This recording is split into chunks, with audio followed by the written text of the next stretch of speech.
Hello? Welcome to the Speakeasy. I'm Zach. And I'm Jake. We are the Dirt Road Men. Hell yeah. Another whiskey review. This time, you don't even got the bottle on camera. What are you doing? If you would have shut up, it would have been awesome. Well, go ahead with your awesomeness. Basil Hayden's. Good way to introduce a whiskey. Luckily, we didn't immediately ruin this label like we did on the little bottle we tried back when. How do we ruin it?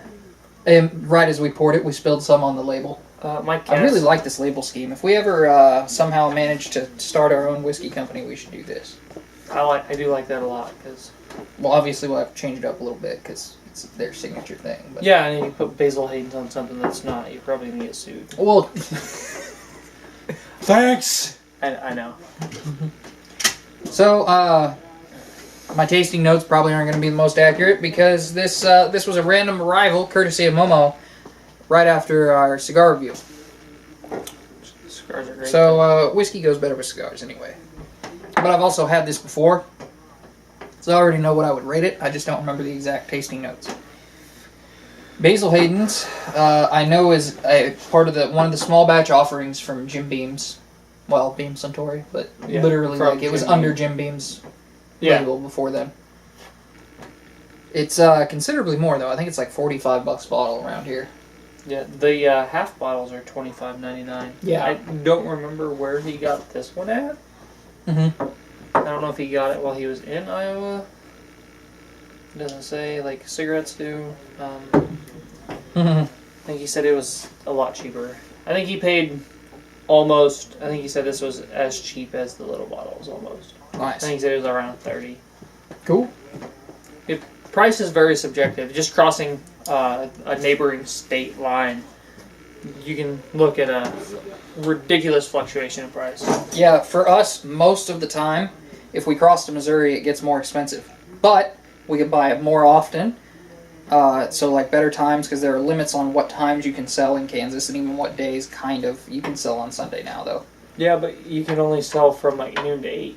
Yeah, after church. They don't want anybody showing up crunk to church. I don't know why. I don't want anybody but the pastor showing up crunk to church. I want to see just once a hammered pastor, right? But I want the choir leader before him to come out right after he's done like a line of coke. Just be playing like Manson or something, like old Metallica, just like super fast. Can you imagine like a, I don't know, really good Metallica song on a sung by a coked out choir? I'm picturing Kill 'Em All right now. Yes. Like, I don't know how this relates to whiskey at all, but if we only talked about the whiskey, you could get that on every other channel. So Here's how. Because wouldn't it be cool to be like an old-timey doctor, all drunk on whiskey, and like, yeah, you got ghost in your blood. You should do cocaine about it. yeah. But yeah, this is like you said, is Jim Beam small batch series, named after the guy who started making the whiskey first, Basil Hayden. Yep. The I have like color, a whole write-up on this, but the color is actually a little lighter than a lot of bourbons. I don't remember how old this one is. Does it say? It's at least 4. I feel like this would be older since it's one of their small batch offerings, Yeah. but I don't think it says. Basil Hayden Sr. began distilling his smooth bourbon here in 1796. Wow. Kentucky was That dude almost predates our Constitution. Kentucky was 4 years old and Washington was still president. Yep. They still make it using the same skill. You sure? Same what? Skill and care. I'm a little scared now. Well, I do know that he was an immigrant and his whole family Well, made Everybody was immigrants. I was going to say, from that era, unless it was made by a Native American. Or Washington himself. They're all immigrants. You know what? As far as I'm concerned, here's a controversial point of view. Everyone that was here as of the founding of the country, in what was then the United States, was an American from that day forward.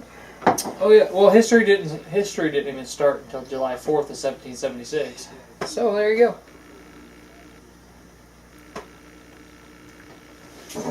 Look at us making new rules, making stuff easy for everybody. That's why, like, we have, like, my wife is super into Ancestry, right?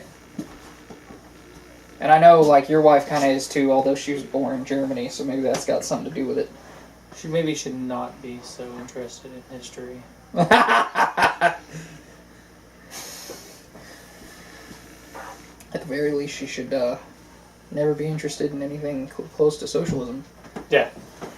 I don't really know her political views. We don't need to get into them, but no. That was a Nazi. That's a Nazi joke. Yeah, American Nazi. Not really. She's pretty cool. Come on, man.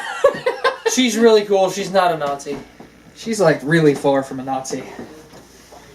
She's like as free-spirited about as you can get. We better stop talking about you're gonna trip at some point. Say something that's gonna make your wife angry.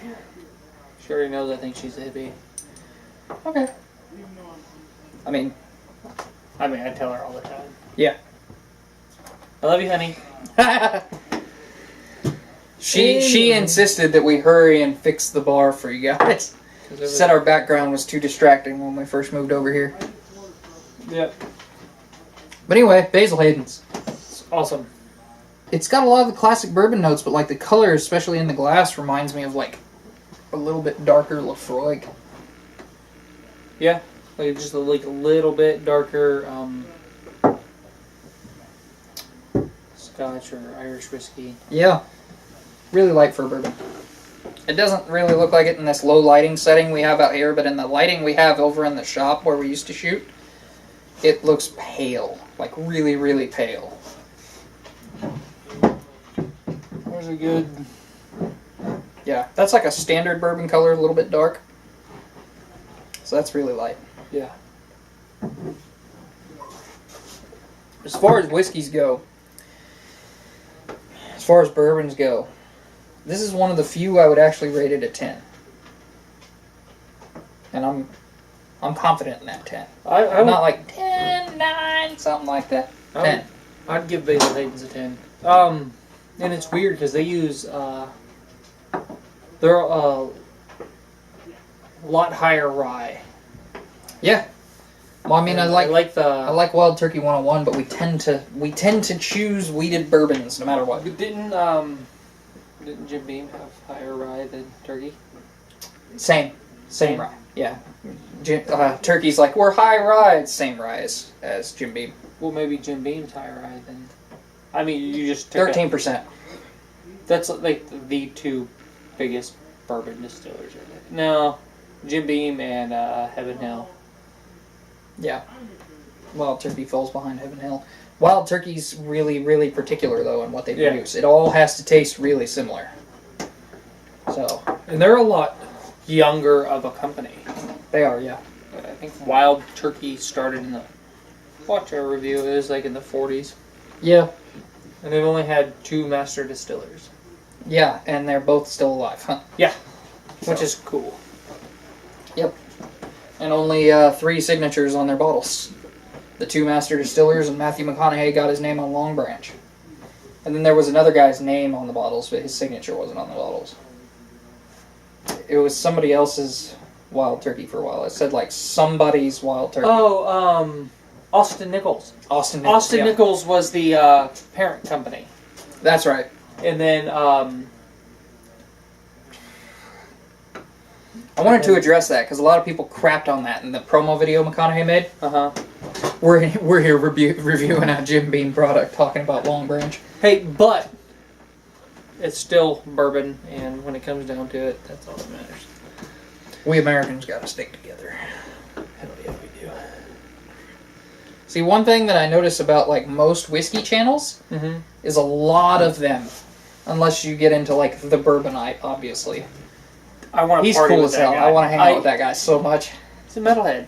I know. I want to hang out with him more than Rex and Daniel from the Whiskey Vault, just because he has like a lot of the same taste we do. Yeah. And I want his beard. Yeah. He's like a like looking at him, it's looks like a much larger, like he could be Daniel's big brother, like big brother. Oh yeah. I can see that. But yeah, he's not near as skinny as Daniel is, but he also looks like he could like bench press a Mack truck. So yeah. I watched was something. I don't know. He was at a drag strip. I think he's a rep for cool stuff. Mm-hmm. But anyway, so we rated this, and we're like well off subject, but if you get the chance to buy Basil Hayden's or anything we rate at 10, because we're really picky about assigning 10s, get Basil Hayden's. good. So anyway, We were talking about turkey too. yeah, We're just not gonna do that. I don't know where we were, and another conversation popped into my head. We were talking about how when they first came out, they were Austin Nichols wild turkey, and now Into the 90s. Yeah. Because up until kind of recently, probably around the 90s, they were still sourcing. Austin Nichols was the company, and they were sourcing whiskey from one particular company. Mm-hmm. And was it MGP or no, it was if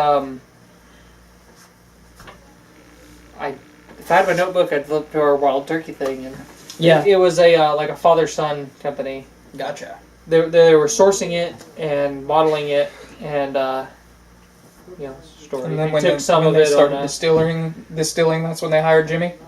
Yeah. He had already worked there. Yeah, he was working at the company that was distilling it. But he started out. He came in sweeping floors, and he worked his way up. And then they ended up buying that company, like the whole company, not just buying. And then they just made it all wild turkey. Gotcha. And then Jimmy was their master distiller. Gotcha. Yeah, and he started out sweeping floors, I remember. So I literally just said that. I try not to listen to you because you repeat stuff a lot. Anyway, now that we've gotten way off subject to the whiskey, We're gonna have some more before John gets back in here. Dude, he's chatting up my wife out there. Do it must be done. That's Say when. okay. When. Just gonna gently. I sharpened this a lot yesterday. All right. Don't touch it. You gonna stab me in the nethers again? No, I'm saying be careful because the last time you or John picked up this knife, and you're like, you ended up cutting yourself because it's probably not that sharp. And so I'm just warning you. All right, whatever. Till we see you again, that's our Basil Hayden's review that was mostly not about Basil Hayden's. I'm Zach. I'm Jake. That is a lot of whiskey. And we are the Dirt Road Men. If you like this video, hit the subscribe button, the notification bell, drop us a comment, and check out our Facebook page for daily updates.